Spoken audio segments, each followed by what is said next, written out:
What up, though? What up, though, everybody? Welcome to another edition of Chopping It Up with Uncle Sean, the podcast. I am your host, Uncle Sean, and I am here for your edutainment purposes on today. I'd like to start off with a black fact. In the year of 1884, a brother by the name of Willie Johnson made the doorknob.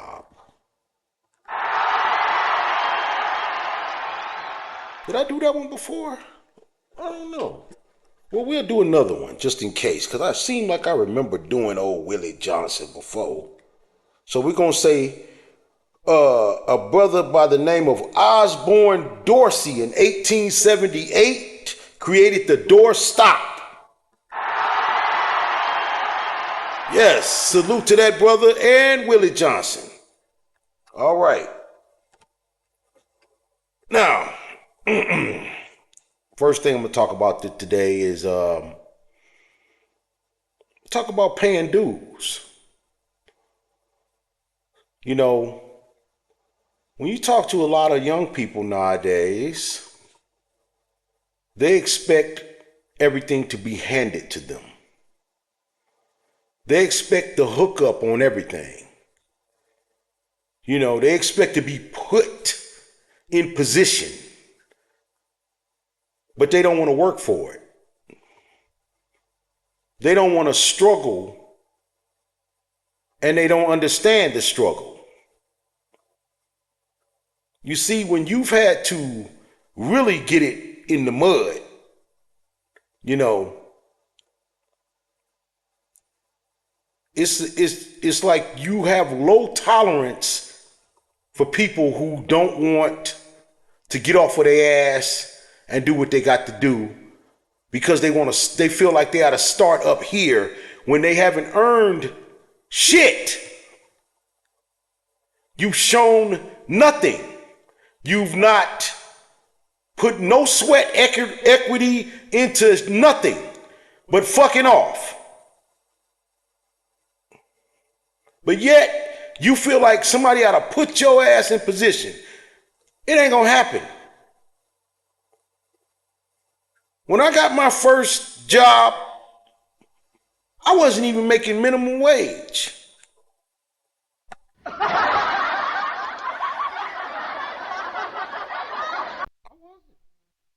was working more hours than money I was making, but I was working for my uncle. And there were perks to working for my uncle, you know. I won't go into that right now. That's a story time, you know. We'll do one of those pretty soon here. But when I got my first job where I had to go and fill out an application or whatnot, I was making $3.50 an hour. $3.50 an hour. And even though I never thought that was a lot of money, I was proud of myself for getting up, going to work, and making that money. There was a certain pride that you have when you get your paycheck. And you might look at the paycheck, you know, of course, when you don't know nothing, you're going to have sticker shock. You're going to look at it when they take out them taxes. You're going to be like, who the hell is FICA? And what is this? And what is that?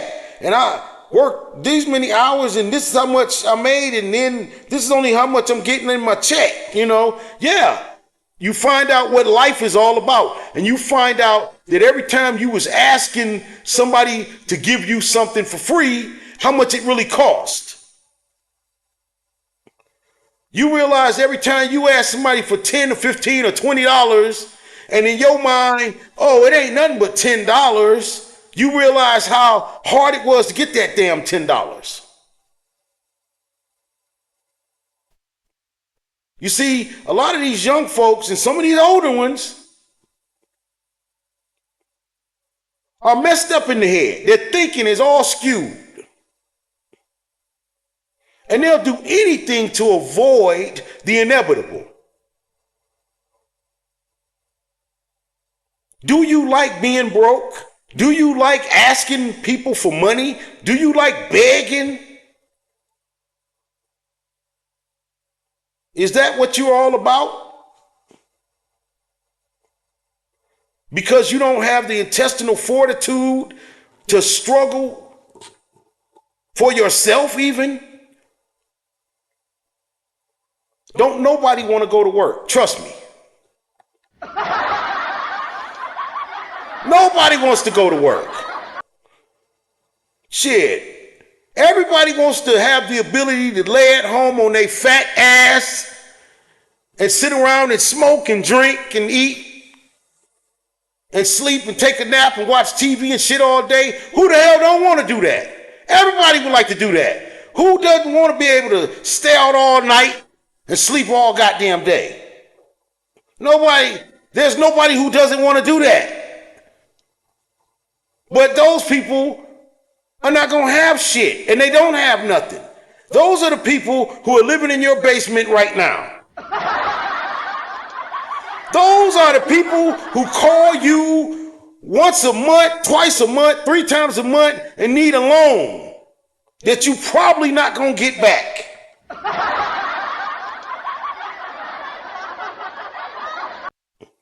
Those are the people who try to look like they got something when they don't got nothing. They try to dress nice. They talk up on some sneakers or a pair of pants or something, but you ain't got nothing in your pocket. What is it?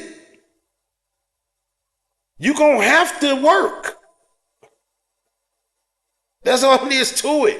If you're gonna have something, you either gonna work for yourself or you're gonna work for somebody else. And it's funny because you got a lot of these same youngsters that don't feel like they need to go get a job or nothing, but then they'll take their ass to prison and work for free. It ain't funny. It ain't even funny because they don't even know. They be in that motherfucker working for 2 cents an hour, busting their ass for 8, 9, 10, 12 hours a day.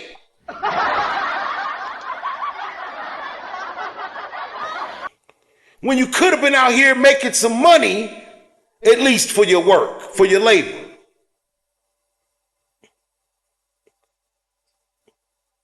I don't know. Hey, you seeing all these bullshit going on in Detroit where you got the teen takeover, what they call it, and these motherfucking wild ass motherfuckers running around all time of the night, just causing mayhem and clogging up shit or whatever they doing. I don't even know what the hell they doing. They all need an ass whooping. See, all of this shit that's going on now, this generation, when they stopped ass whoopings, you can trace a lot of the trouble back to when the ass whooping at school and at home stopped. Ass whoopings saved a lot of kids from a life of poverty, a life in prison, or having their life ended early. Because if your parents thought enough of you to whoop your ass when you was doing some stupid, dumb shit, then usually you had at least somebody that cared about you, whether they were good parents or not. Back when you could get your ass paddled at school, kids didn't act nearly as bad because there was consequences and repercussions.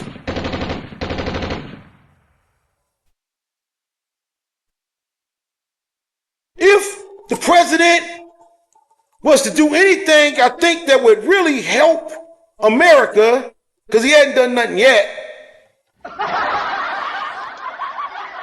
Not a damn thing. He ain't done shit to help America yet. Bring back ass whoopings.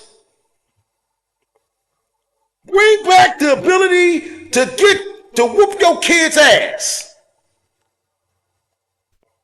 And I guarantee you, in about a generation, about what is a generation? I might be wrong. Let's say 7, 8 years,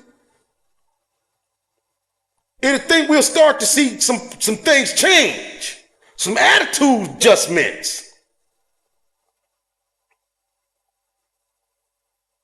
And I'm not saying the ass whooping is the only be all, end all cure. No, but it is a tool in the toolbox that needs to be in there. There's nothing wrong with taking a strap across your badass kid's ass.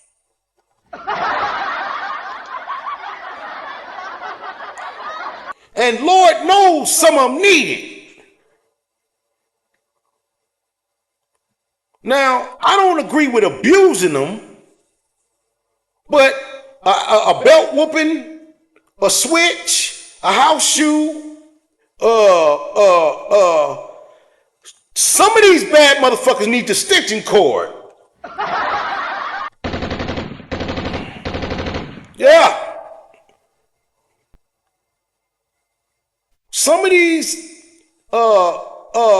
listen, back in the day, you had every neighborhood or every street, maybe even, I'm gonna say neighborhood at least, had that one fast ass girl that would sneak boys in the house. And when her mama would catch her, ass whooping, put stripes on her ass like a tiger, as she should have.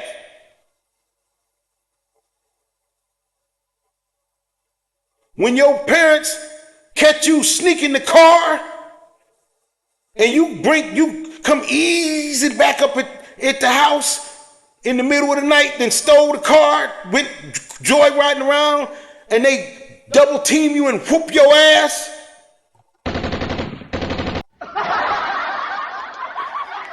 That's what you need. I bet you won't steal no more. You won't take no another car. You see, ass whoopings saved a lot of kids, especially in the black community. I don't know about them white folks, because I'm gonna tell you, I used to be a cashier at a large store here in the Midwest. And when I was a cashier, and it was a lot of Caucasian people that would shop at this store, and their kids. The way some of these kids would talk to their parent. And I'm standing up there listening to this little bad motherfucker talking shit and cussing mommy out, and this little motherfucker just learned how to talk. How the fuck do you learn how to cuss your mama out when you barely learn how to talk?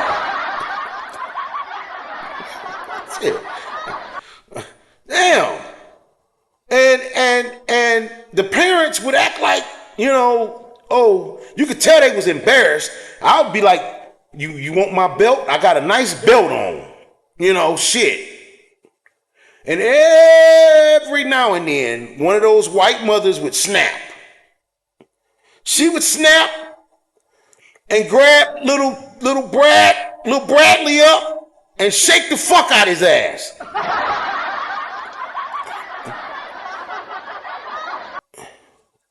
And the look on that motherfucker's face would be priceless. I wish I had a camera phone back then, but because he obviously had never been touched before. And that's what happens when you whoop the kid's ass. Because these teens running around, none of them have had ass whooping. You know, most of them, listen, here we go back to the single mother again.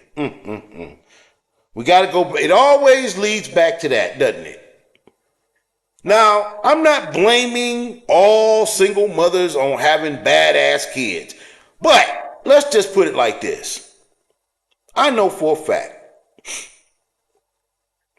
that if it wasn't for single mothers, it wouldn't have been so easy to get pussy back in the day.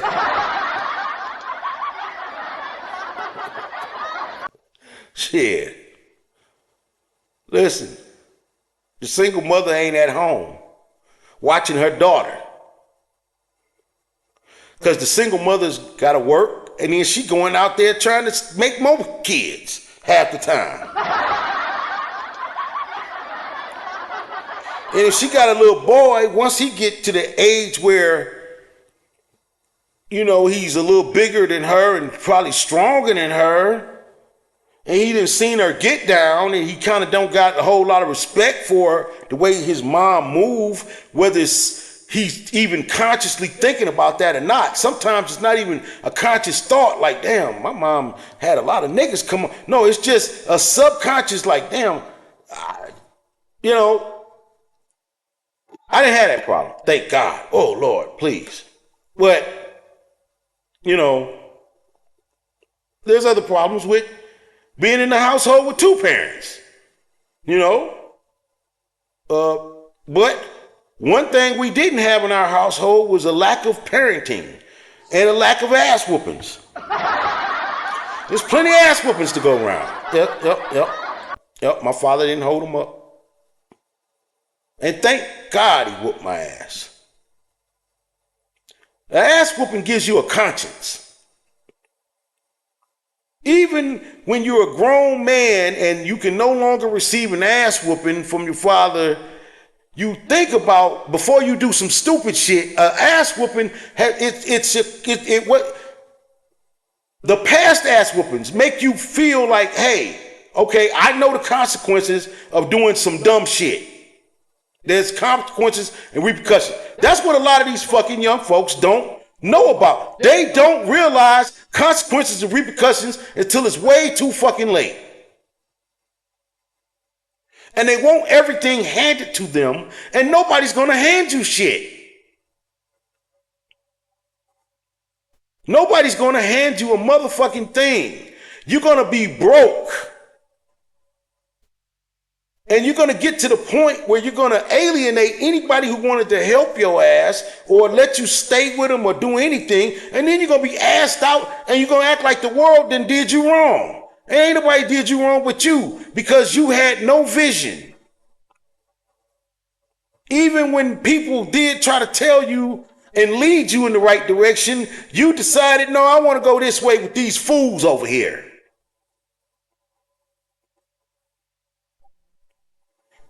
You see, a lot of you young people, your friends are what's called attractive nuisances. You see, the kid whose mother is never home, and they got everybody coming over to the house, and they all can sit around and smoke and play the video game and shit. That motherfucker's fun to hang out with, but he ain't finna be shit. He gonna be fucked up. He probably gonna be the first one to go to prison. And then he gonna snitch on some of y'all, and y'all gonna follow right behind him. All that following shit, see, I wasn't never like that. I wasn't never no follower. I never wanted to be like everybody else. I never wanted to, if everybody was walking to the right, I always walked left to see what was that way. That was just me.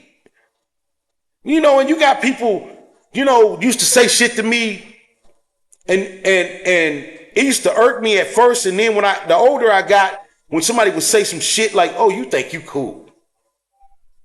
Yeah, I don't think I'm cool, but you do. Now I know you think I'm cool. Oh, you think you so much. No, but I think you think I'm so much. Oh, you think you the shit. No, but I know now that you think I'm the shit. You see? Not because I was trying to be this guy or that guy, whatever. It's just because I didn't want to be like everybody else. A good way to not get me to go somewhere is tell me everybody gonna be there. I would subconsciously come up with a reason not to go. And the real reason was everybody gonna be there and I'm not everybody.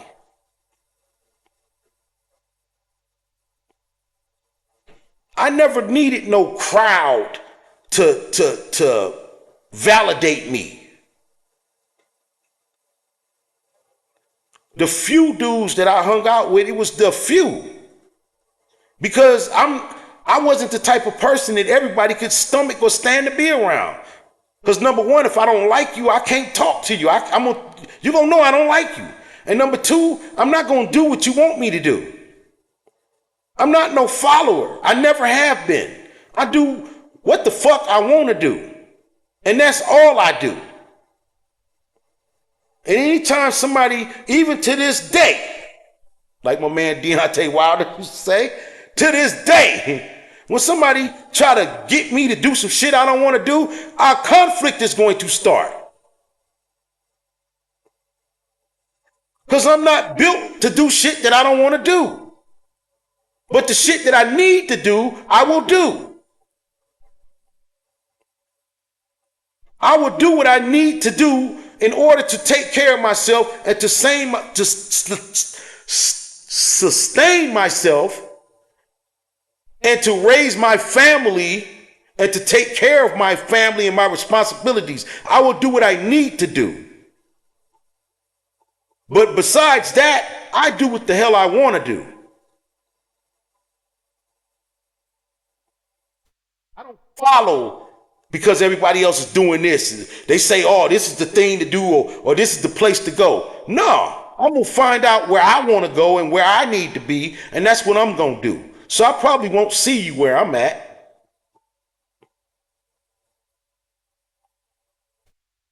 And a lot of these young folks, they can't not follow the crowd. That's why I would never been in a fucking teen takeover, because I ain't finna be in no crowd of idiots like that.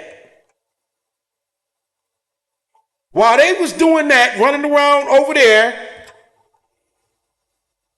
I'm probably at the house with your sister.